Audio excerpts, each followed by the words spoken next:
Magandang araw sa inyong lahat. Ako po si Miana Sabrina C. Marcelino.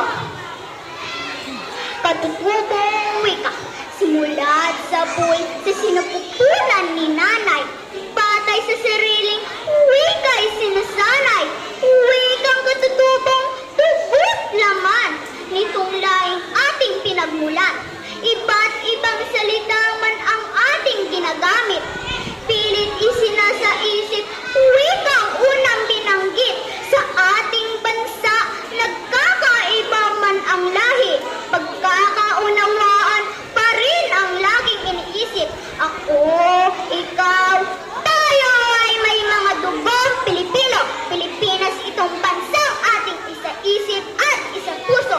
Ito ang magdadala sa ating sa iba't ibang panig ng mundo. Pagiging mapagmahal sa kapwa't kahit na sino. Maraming salamat sa ikalimang